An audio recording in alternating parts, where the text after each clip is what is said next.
Plat X here with Elite Dangerous, or that's Commander Platinum XTRM. No.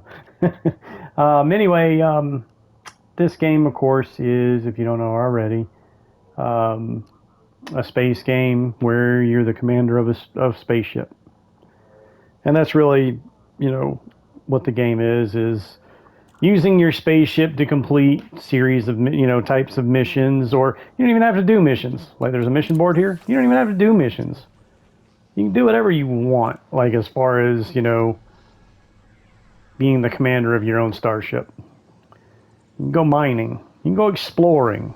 Like, you can literally just fly around the galaxy exploring and never doing a single mission. Again, you can go mining. Of course, there's missions for mining, but you can. There's a lot of different things you can do, whether you do missions or not. A friend that I used to play with, he would never do any missions. He just went into the commodities market and found a very valuable, item like this, for example. They're buying this at 50,000 credits a unit. Well, that's far above the galactic average. And that simply means that it's very much needed in this system. Oh, wait, no. That's they're not buying it. I'm buying it. I got that backwards. So it's very expensive to buy it here. Again, the galactic average says it's 1,640 credits. They're selling it for 50 credits, 50,000 credits. But if you look over here, I don't really understand what that galactic average is, because there's no system over here that's selling it for less than 48, it looks like. But anyway, I don't get into the whole market trading. I take missions. Whatever they're paying me to transport is what I'll pick up and drop off at another station. You're basically a truck driver in space. That's just one type of mission, picking up and dropping off. But again, you don't even have to do missions. You could just research the market and to figure out what's selling for the best in what system, and where to buy it for the cheapest in what system, and then make money trading that way. So again, that's what a friend of mine did. Made quite a bit of money transporting a particular. It's basically, I think it's the fuel. It was what he was transporting, and it might be this right here, this tritium. It might be the fuel for the carriers. Which you can actually buy a carrier, but it takes way too much maintenance to maintain it for me to really be interested in buying one. So carrier is not something I'm interested in, because again, it just requires too much maintenance to maintain it. So the purpose of this video, though, is to talk about buying a new ship. Now, I've gone over in a previous episode about rank. As you can see, Federation I'm allied with, and I'm not pledged to either power. Zachary Hudson or Felicia Winters are the two rulers for the Federation. I'm not allied to either one of them. I'm in Zachary Hudson's area. I'm in his realm of control, and so I've mostly been doing missions for Federation factions that are associated with the Federation, that you earn reputation by doing their missions, as well as rank. So as you do missions associated with the Federation, your rank goes up. Once it gets to 100%, my current rank is Chief Petty Officer. Once that gets to 100%, I will then be able to get a mission. It usually starts with Federal Navy, whatever. So once you do one of those Federal Navy missions, it then advances you to the next rank. which I did cover in a previous video. So I'm at a station. I was not at a station when I went over the whole advancing rank, when I went up to Chief Petty Officer from just regular Petty Officer. There was no Federation ships at the station I was at when I made that video, which was kind of annoying because, you know, would have just worked out better. But anyway, here we are at a station with Federal ships. So the Federal dropship is the first ship in the Federal, you know, of the Federal Navy, I guess you could say. The dropship requires the rank of midshipman, which was before Petty Officer. So I've advanced 2 ranks past, you know, midshipman, which is what was required to purchase this vessel.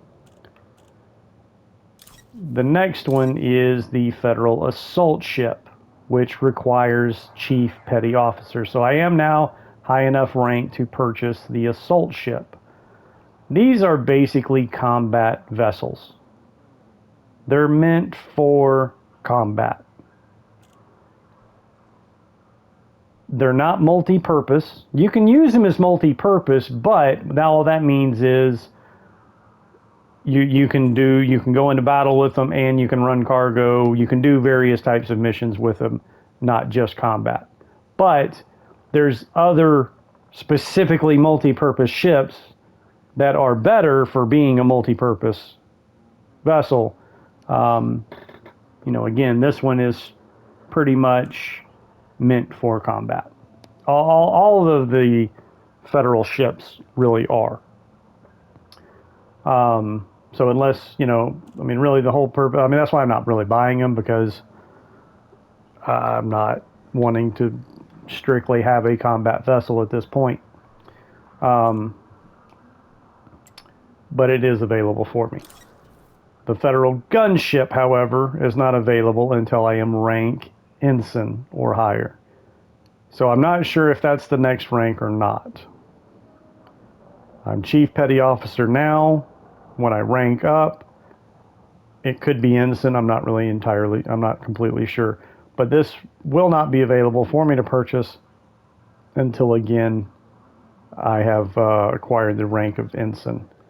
Now, the one ship that I would purchase is the Federal Corvette, which is the, like, big ship, the flagship, I guess you could say.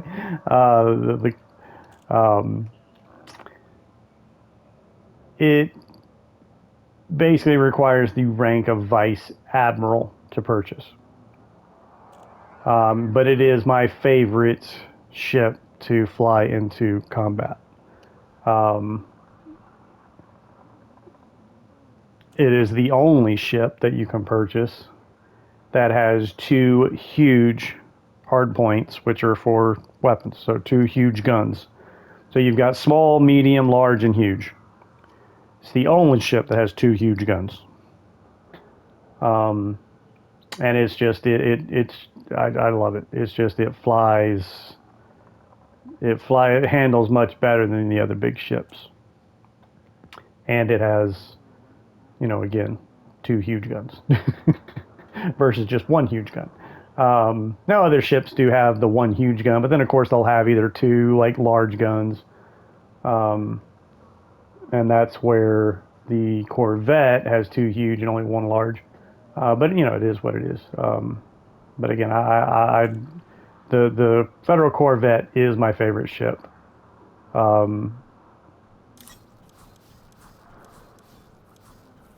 Now, this is an early, like on this profile, I haven't really been playing long.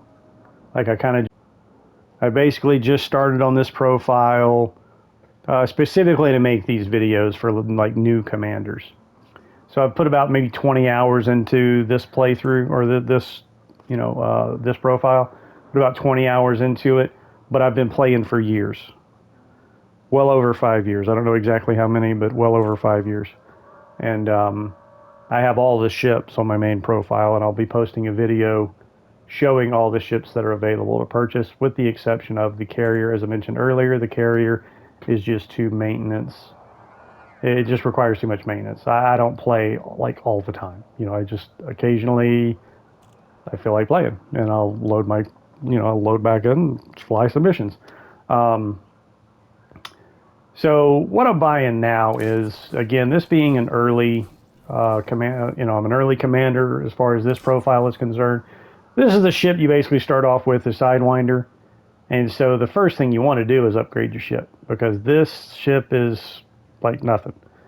So you want to, upgrade it to, being able to carry more cargo so you can run more missions, or, so you can go further, something with a bigger frame shift drive so you can go further. The Eagle is basically a light fighter. So this is a fun ship for early combat, like hunting pirates. Early commanders hunting pirates that are either harmless or mostly harmless, it's easy. They really mostly just try to evade you and don't even fight back. As long as you're attacking them, they don't even hardly ever fight back. They're mostly just trying to like run away from you. But once you get to novice, the novice pilots most certainly will fight back. But again, this is actually a good, it's a light fighter, which means it's fast. It's one of the most maneuverable ships, fastest ships, and of course it doesn't really have a lot of firepower, so you can't really be taking on big ships with it. But you get out of there in the galactic battles, the conflict zones, and an Eagle will tear you up because they're the most advanced pilots with the most advanced equipment. So yeah, in the conflict zones, even Eagles are deadly. The hauler is not really something you want to use, other than it does have like the second best, or maybe third, best jump distance once you get it fully upgraded with all D components, which is the lightest weight, and an A frame shift drive. So it'd be all D's except for the frame shift and A, and that'll give you the maximum jump distance. And this has like the second. So this would be a good early on exploring ship. The Adder's a good ship for early commanders as far as multi-purpose, cargo capacity for running missions, and good weapons for early commanders as far as fighting. Like I said, those harmless and mostly harmless pilots.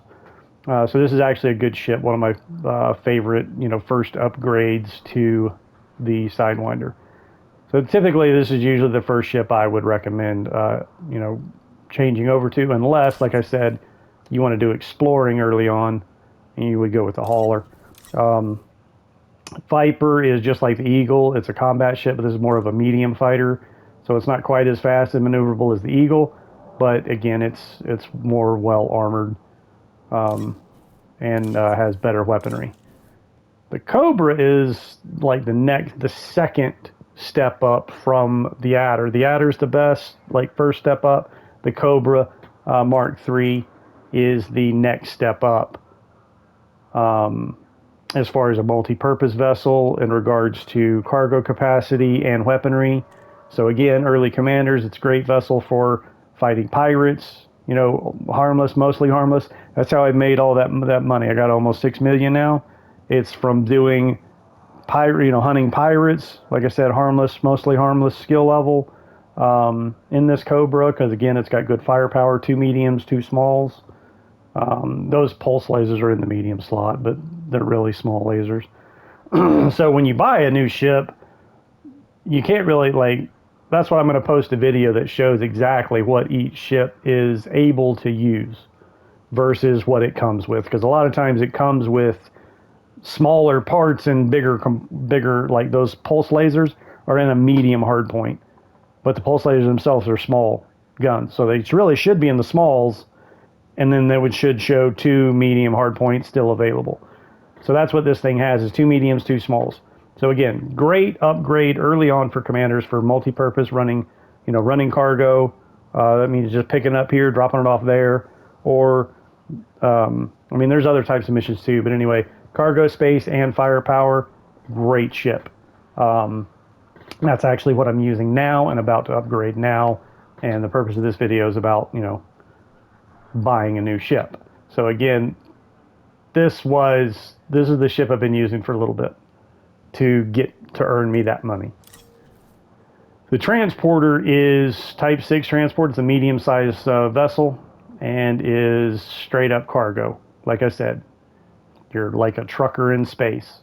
So this has, for the price and size class, it gives you the best cargo capacity of the other ships that are available. Because again, like I said, it's a transporter. It's meant for transporting cargo. It's not really meant for anything else. It only has 2 small gun ports. So you can use it for a mining vessel. You can put mining lasers on it and use it for a mining vessel. I mean, those 2 hard points, really, honestly, it's better just to not even put guns on them at all, because I really wouldn't recommend getting into combat with this ship. Again, that's just not the point of buying it. So, moving on to the Keelback, if you notice, it's the same ship design. The Keelback is basically an outfitted transporter for combat. It's got a crew ship, a multi-crew capable, meaning it's got a co-pilot seat, which means your friend can, you know, join you. And this one does not. So again, the Keelback added the multi-crew seat, which you can either have a friend join you, or, like, you know, on your ship, like that's the whole point of it. Or you can hire a pilot, but when you hire a pilot, the only thing they're good for is fighters. And the Keelback is the smallest and first or cheapest vessel that can equip a fighter bay. So you can equip a fighter bay and hire you a pilot, and you can either pilot the fighter yourself while your pilot pilots the mothership. It's considered a mothership at that point. Or you can pilot the mothership and let your pilot fly the fighter. So it's kind of fun sometimes to jump in the fighter, but again, I would mostly just let your pilot do that, because you don't want them blowing up your mothership. But so this is actually the ship that I'm going to purchase. And again, like I said, those optionals that are showing you right there isn't exactly accurate, because the smallest fighter bay is a size 5 class compartment. So one of those 4E cargo racks is in a size 5 slot. So I'm going to go ahead and buy this ship. The Asp Scout is trash. I'm not even going to go over that ship. The Vulture is a heavy fighter. So this thing has 2 large guns, which a lot of pirates favor this thing. So you'll encounter these a lot by pirates, and until you're in something equivalent or better, you best run from them, because they will chew you up and spit you out. Vultures are nothing to mess with. Again, having 2 large guns. Again, it comes with 2 small pulse lasers, but it can equip their large gun hard points. Trust me. But again, this is a heavy fighter. It's not, you know, it's not quite as maneuverable as the smaller fighters, but much more maneuverable than some of the bigger ships, or even probably this Keelback. But having that fighter bay is a game changer when it comes to combat. So if a Vulture jumps on me, I can launch that fighter to distract it, and then when it's messing around with the fighter, I can whip around and start maybe open fire on it. But again, unless you can take it out quick with 2 smalls and 2 mediums, I'm not likely going to take it out quick enough. If it turns on me with 2 large guns, it's going to rip me to pieces in this Keelback. So the whole point is to have the fighter distract him and wait for security to drop in.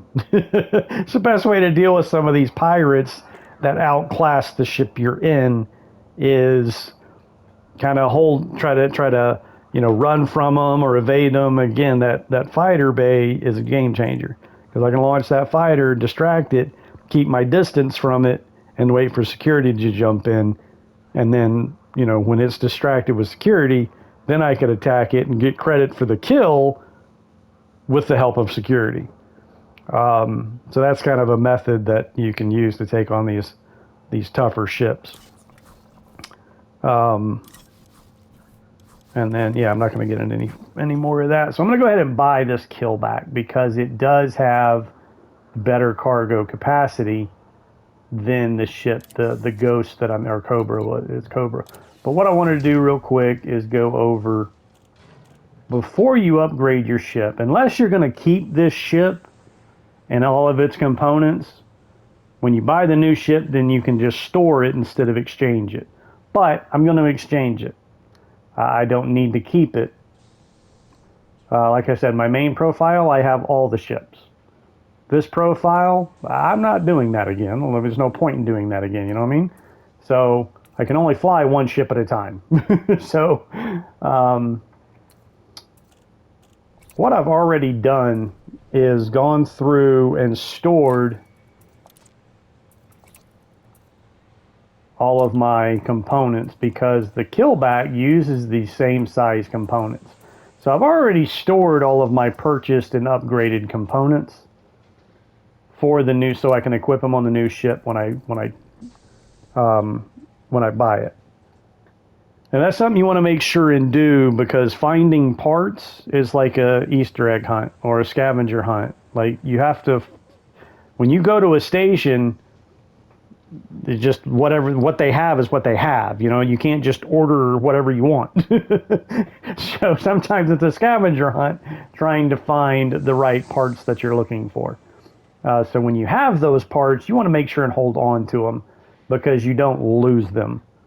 I can go here to stored modules, and there's all of my purchased equipment. These cargo bays, really I don't need these. These I can sell.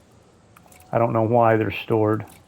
They're just 1E cargo racks. That's basically available at any station. Cargo racks are available at pretty much 99.9% of the places. I think I've been to one place, I was like, whoa, what? There's no cargo rack? What the hell? But anyway, so optionals. So what I'm going to do is, even though these are available to just buy at the new station, I might as well store them. Cargo racks, like I said, are mostly 99.9% of the time available at any station you're at. But it's stuff like this 4D shield generator. I want to hold on to that because it took me a while to find it. And D class are the lightest weight, is what D class really is.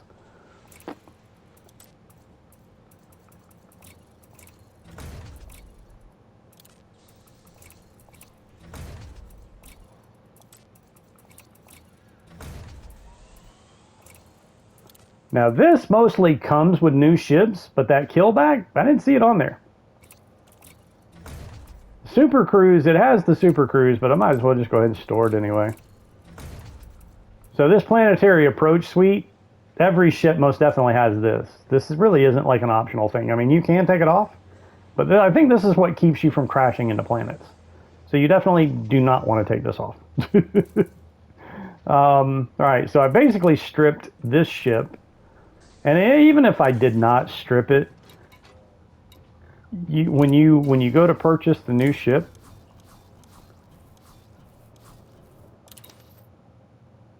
see, I can store the one I'm using, the one I'm in now. I can store it, and it's going to cost me $3,126,154 to buy the new ship because I'm storing it. I'm not exchanging it, so there's no discount.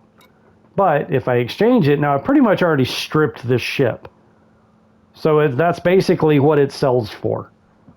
That's what you pay for it. 400,000. That's about what the ship costs brand new, with all those E component parts. So I'm going to go ahead and exchange it.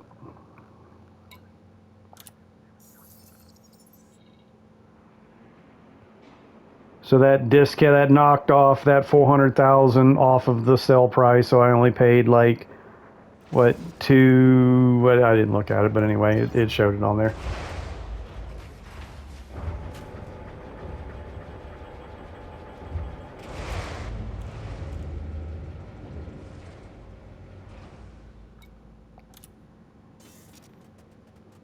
All right, now go back to outfitting. All right, so now you see the pulse lasers are in the small, even though it showed when I bought it, the page where I bought it, it showed 2 pulse lasers and then 2 small hard points. So I figured these were in the medium hard points, but now that I have it, you can see they're in the small hard points, and it's got 2 mediums available. So that's not what it said though. So again, that's why I'm going to post a video with all those ships as far as showing an accurate display of what they can use. Now, I don't really want these pulse lasers. And that's something I forgot to do. I forgot to store my weapons. So now that I've sold it, there's no undoing it. So I can just, hopefully, they've got the weapons that I want at this station. Because I messed up and did not store my weapons. I stored all those cargo racks that I really didn't need to. All right, so there's my D power plant. Now I can sell this E stuff. So I'm going to get some of my money back when I start selling this E stuff.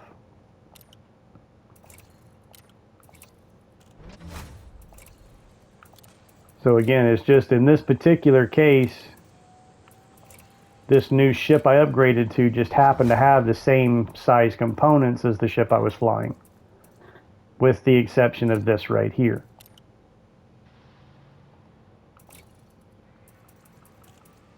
All right, 1D is the lightest. So again, that's 1.3. That's half a ton. So that's actually more than less. That's less than half the weight.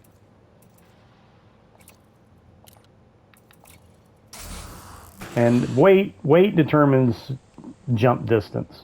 Your jump distance is determined by your overall weight. So when you're empty, you can jump a lot further than when you're fully loaded with cargo. This one I don't think I had. Oh, I did have a 3.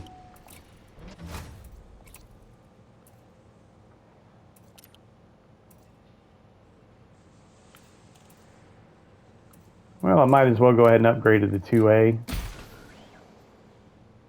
But I'll downgrade to the D's once I find the D's available. There was none at this station. All right. So with the exception of that's 2.5 tons, so a D class will be like probably 1 ton. That's not gonna make that much of a difference in your jump distance, but so this thing's not quite at max jump distance. And you can even tweak like some of these other things. You can put lighter components in there, like smaller sizes, but it does have an effect that you might not. So that's something like power distributor, for example. If you use a smaller power distributor, you might not actually be able to use your boosters, your thrusters. But you just don't have the power to divert the thrusters. You just can't use them. So, so trying to tweak it to get it a little bit lighter is possible, but there's a downside to it as well. Utility, I'm not going to do any of that right now. I already did that. Optionals. All right, so here we've got basically both size 5 compartments had 4 E cargo racks in them. So that's what I'm talking about as far as when you buy it, it's doesn't really show you exactly what it can carry. So one of these,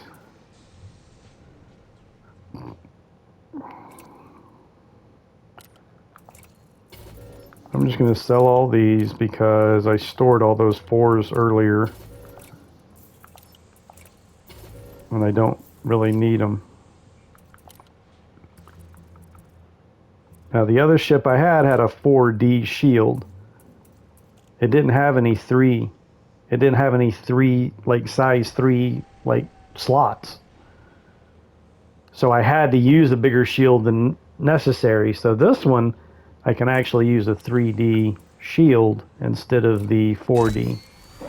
Which, I mean, I've got the 4D. I could still put the 4D on here and then put something else in that 3 slot. But again, if I'm using it for cargo and not really using it for combat, or in the case where an early commander, you're running into mostly harmless and harmless pilots, you really don't need to worry about them attacking you anyway. As long as you're attacking them, they're not really going to fight back. So you really don't need the shields. And as I said, it did not have the docking chip. I saw that from the... Now, I could drop the Super Cruise. I don't necessarily have to use Super Cruise. It is convenient, though. So I'm going to sacrifice... Yeah, I'm going to keep the Super Cruise instead of... well, a size 2 cargo rack would carry 4. You know, that's just 4.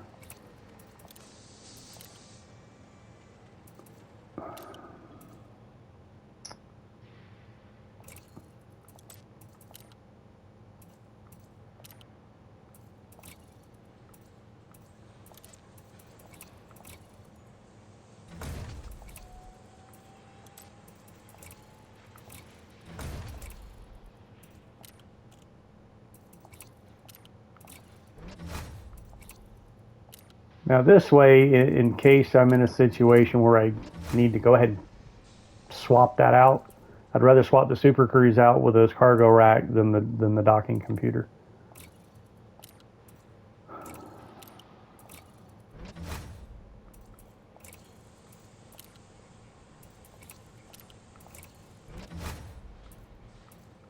All right, now let's see if there's a fighter bay available. There is no... Oh, yep, fighter hangar. Look at that. So I have the option. Now I'm going to go ahead and buy this fighter bay, but I can swap it. I can again swap out the fighter bay with cargo rack if I want to. But I'm going to go ahead and buy the fighter bay because again, parts are not available at every station. So I'm going to go ahead and buy it. That way I've got it, you know. And you also have to go buy a fighter.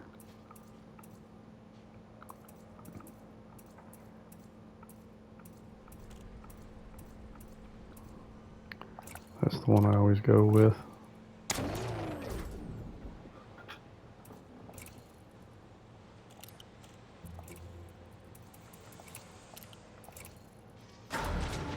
All right, now my ship is fully outfitted, except for a pilot.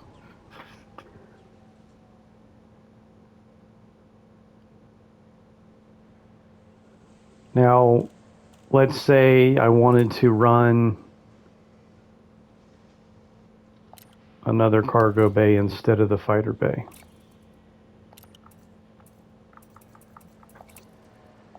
Buying options, I'm going to store the fighter bay.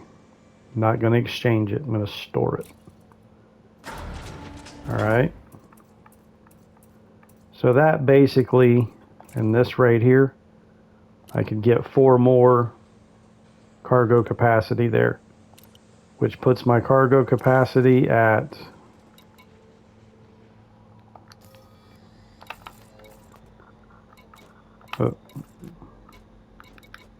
there. Okay, cargo capacity down at the bottom is 84. I could get it as high as 88 by swapping out that Super Cruise with another 2E cargo bay. So the Cobra that I was using only went up to like 46, I think, 44. I could only carry in the 40s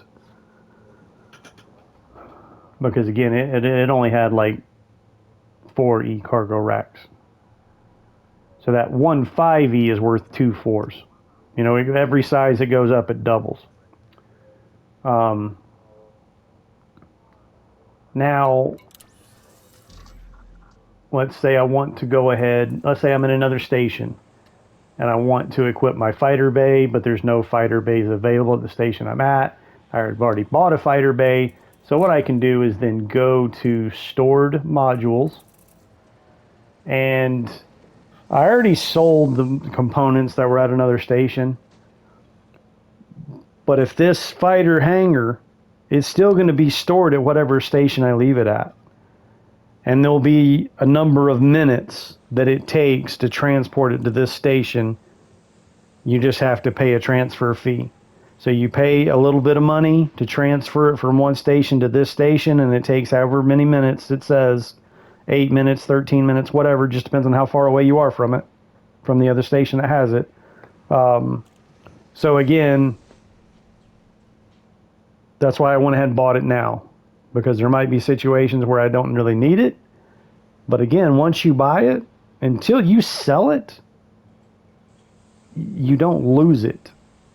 So really, the only way you lose money is by refueling and repairing and rearming from combat, which really doesn't cost that much.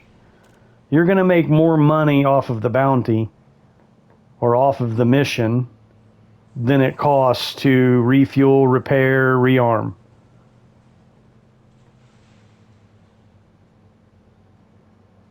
Or you can lose money from insurance cost.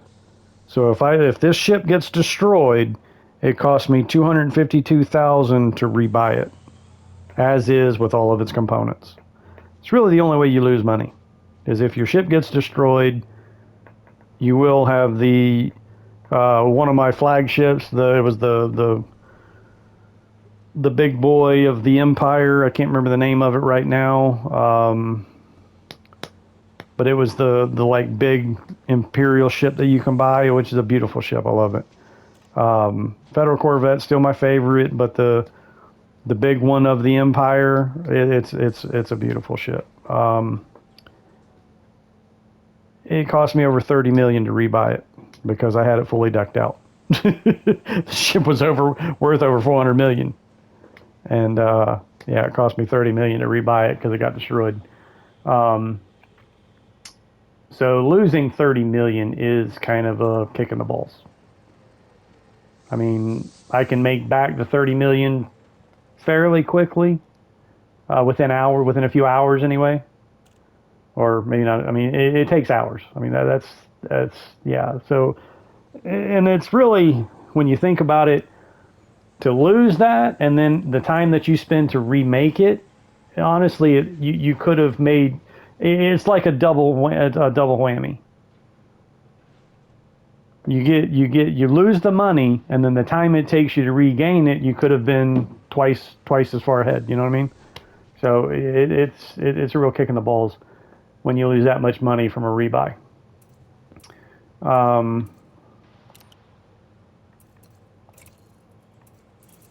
All right, so that means basically you're going to put my fighter bay back on there because I'm going to buy a pilot.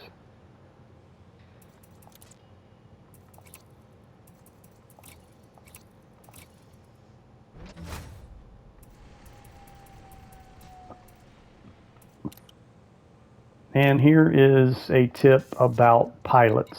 Crew lounge. Now the pilots that are available down here at the bottom, you've got a harmless pilot, a mostly harmless pilot. That's their skill level. Novice, competent, and expert. And there's more ranks above that. You just can't buy more than they can advance past expert. You just can't buy one starting out past expert. But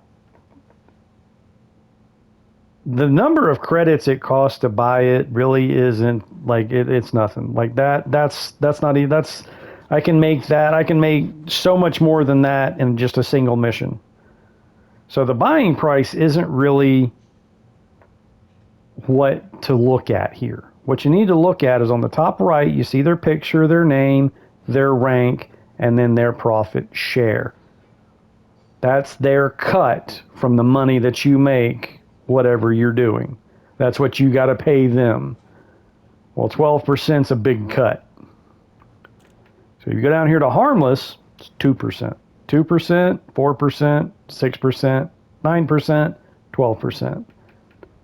So you get this harmless pilot. And the more you use them, they're going to level up.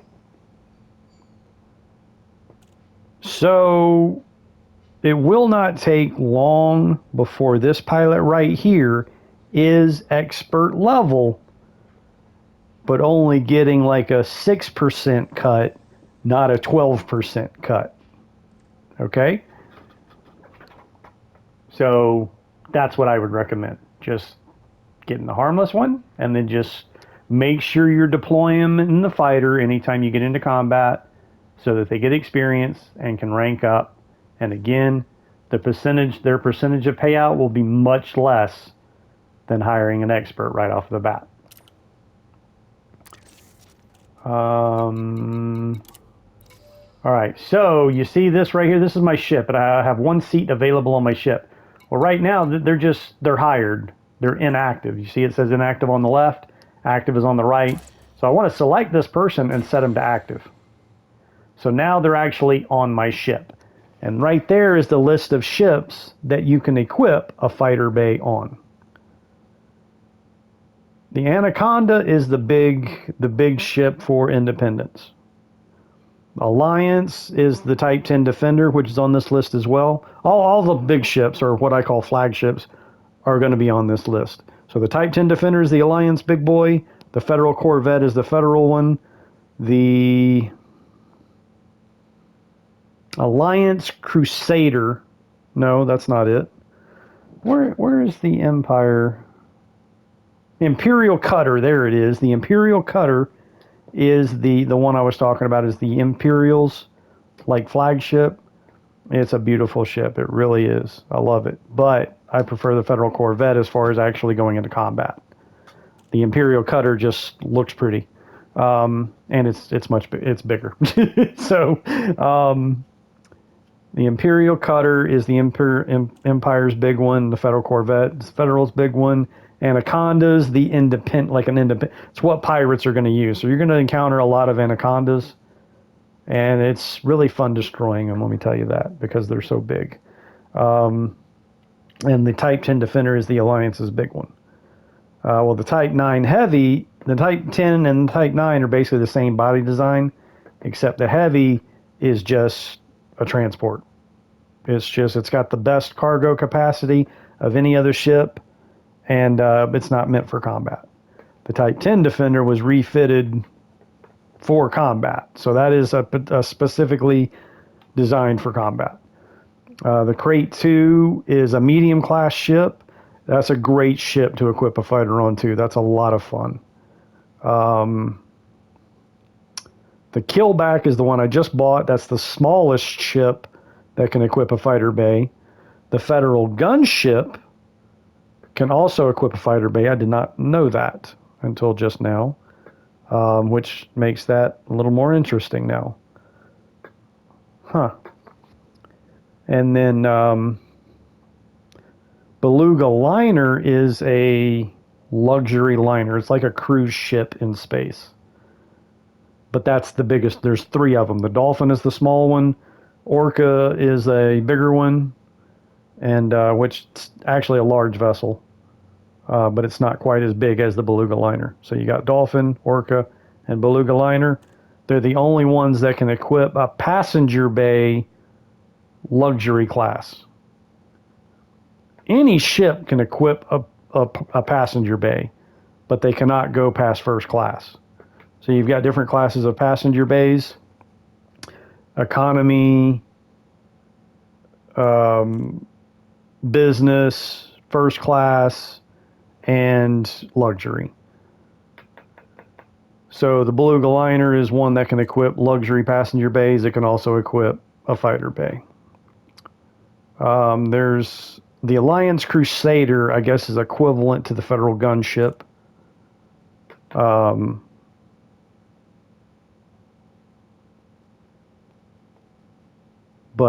I'm going to tell you, I've flown them both. That Alliance Crusader is really fun. That's actually, I think that's when I first started messing with fighter bays and realized what a game changer they are in regards to combat. And I was using Alliance Crusaders to take on Anacondas. And that was so fun. But of course I had to let the fighter be the distraction to keep it from destroying me, and then wait for security forces to drop in. And then the combined effort of me, security, I was able to take down some Anacondas in that Alliance Crusader, which was real fun. Because the Anaconda is so big, the Alliance Crusader, if it gets close enough, it can outmaneuver a bit and just like stay right on top of it, out of range, out of reach of its big guns. It was, and it's intense too, because that Anaconda can rip that Crusader to shreds pretty quick if you're not careful. So again, real fun there, a whole lot of fun. But I haven't tried the gunship with a fighter bay. That might be my next upgrade. When I get enough money, I might jump from this Keelback into a gunship. Anyway, enough about that. We are set to go. I'm going to look at my stored modules here and clean up what I can here. I don't need this. Don't need this, because again, cargo bays are available everywhere. These E components, I do not need these E components. That Super Cruise chip I don't really need to hold on to, but I'm going to anyway. It's 4E I can get rid of. So again, I'm making some of my money back.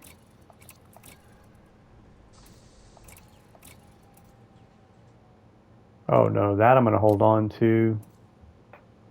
Again, I don't really need to, simply because I can just buy a new one if I swap out that fighter bay.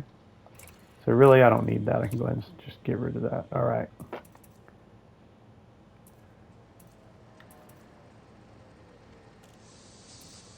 So these are the components that I had on the previous ship, on the Cobra.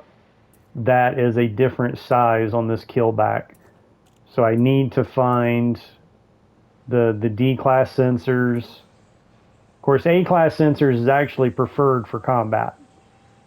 The D-class aren't as efficient in combat. They're just lighter and gives you a better jump distance. Same with life support. Life support, yeah, anyway, I would rather go with the D-class rather than the A-class. Just, the lighter version. And I'm using a 3D shield, not a 4D shield. Even though I could equip a 4D on this one. Alright, so now after buying this ship, I had almost 6 million. Well, this ship cost over 3. And so after selling everything and buying everything, oh, you know what I didn't do? Alright, so what I prefer to use is gimbaled multi-cannons. So I forgot to store these from the previous ship. So I'm going to have to rebuy them. I'm just glad they're available here. Because these are my... And there's even turret ones, but turret ones are very expensive. Over $1 million.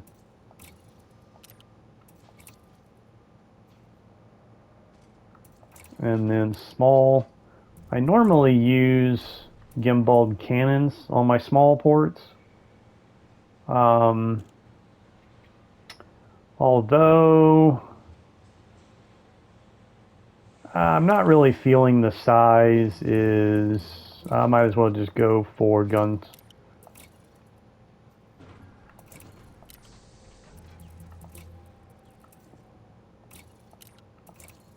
I'm not really feeling those cannons. Those small cannons were really, because of the slower rate of fire, and I just wasn't feeling like they were going to do, so I'm just going to go 4 multi-cans. You hit more often, and it has a faster rate of fire. So again, I think this works out better with these small guns. But cannons are better for armor piercing. Punch through their hull a lot better. Alright, anytime you change your weapons, you want to go to fire groups. Because right now, if I deployed them, there's no button to fire them. So, since I went with all multi-cannons, I'm going to go ahead and just put them all on one. Now, if I had gone cannons, if I had gone with the size 1 cannons, I would put them on 2. Because I wouldn't want to use the cannons until the shields went down. Once the shields went down, then I would open fire with the cannons. But since I went all multi-cannons, might as well just link them all to number 1, and then I can go over here and put, oh, let me get rid of that. I can put this stuff on 2. Not that I really use that stuff, but, you know, might as well put it on 2. And let's see what our time looks like. Well, I don't have much time to go into a whole lot here. I was going to go ahead and get into a fight with this fighter bay, but I'm kind of running out of time here. Right, here we go. Harmless. Let's go ahead and take that.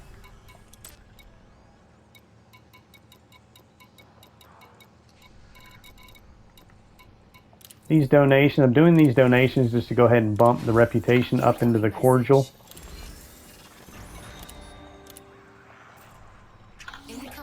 And a lot of times when that happens, when you do donations, it'll lead to another mission.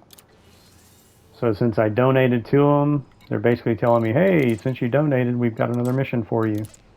And it's going to be, see that chain right there? It's linked to the previous mission that you did, which in this case was a donation. But I can't accept it until I'm in the friendly reputation. So we'll just have to wait for that mission to change. Anytime you do a assassination mission or a combat mission like this, you have to return for your reward. That's why all these, you see there's no time there. It's because I've already completed them, or I've already destroyed the target. I just haven't returned to the station I got it at to get the reward. So it's not technically complete until I return to the station and turn it in. But I want to just go over the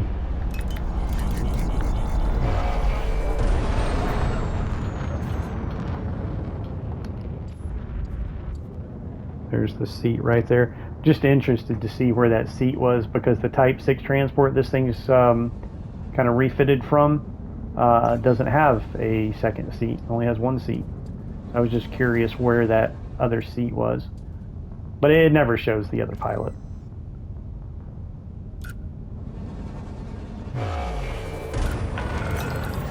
Alright. Safe travels, Commander. Alright, so hopefully we can get into it before my time runs out here.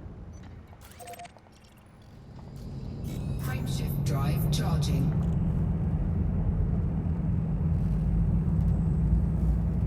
Now this ship is not, again, it's a transport ship, or this is refitted from a transport ship.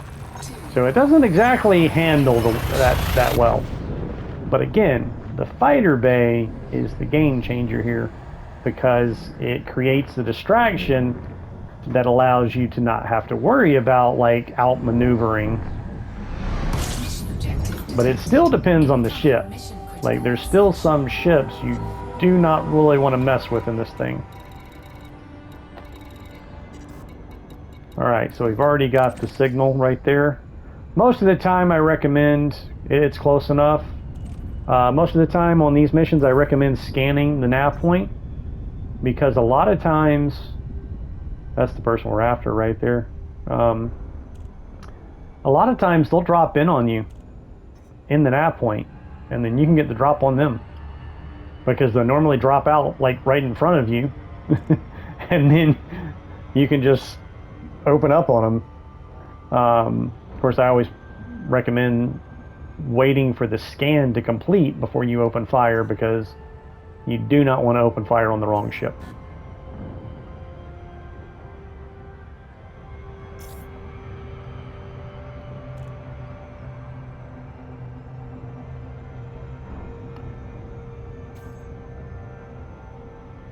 Now this is where a super cruise comes in real handy, because I can come in at a much faster speed than I could manually.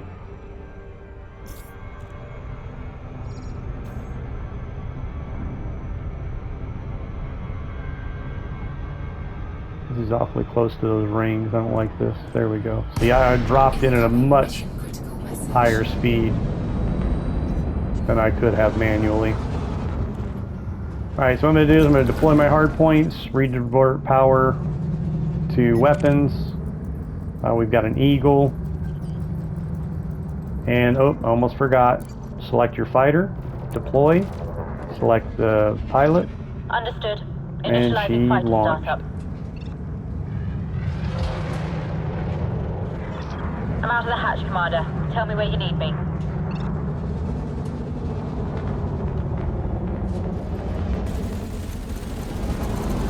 Now we tell her to orders, attack target.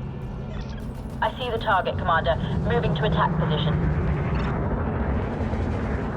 Yeah, I'm not really worried about, I mean, that Eagle could way outmaneuver me. That Eagle probably could take this thing out without that fighter bay. But of course, that's a harmless pilot.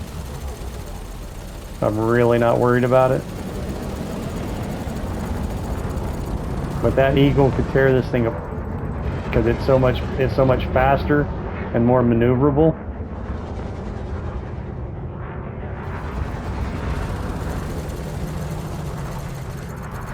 But again, you can see it's not even really firing at me.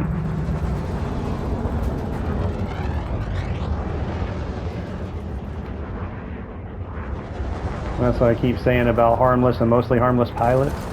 They hardly even engage you as long as you're attacking them, and it's already destroyed.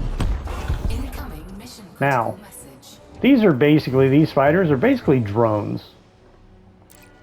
So you want to tell your pilot to recall fighter. Message received. And basically by telling you they're basically, or how I figured it out, they're drones, is if you were going to hyperspace or jump into super cruise, what it's called, not really hyperspace, but super cruise. If you were to jump into super cruise without recalling your fighter, the fighter gets destroyed, but yet your pilot is still in your ship. You don't leave your pilot behind. So, and there's even a fighter bay that equips 2 fighters. So if one gets destroyed, you can then redeploy your pilot in the next fighter.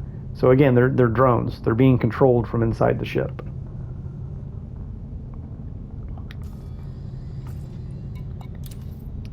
And now we can go, now we can return and turn that in for the reward. But we're basically out of time now. So make sure you like and subscribe. And stay tuned for, now this channel is basically for platinum trophies, but this game is one that I've just not going for a platinum trophy simply because there is an arena where you use those small fighters that I just launched, that my pilot was using. You pilot those small fighters in like a multiplayer arena battle, and there's just not that, you're not going to really even be able to get into a game. If you do get into a game, you're going to get destroyed by somebody that's playing this game for years probably. So unless you want to get together and boost it with many people, it's just not something that's going to happen. So anyway, thanks for watching, like and subscribe. I hope you enjoy Elite Dangerous.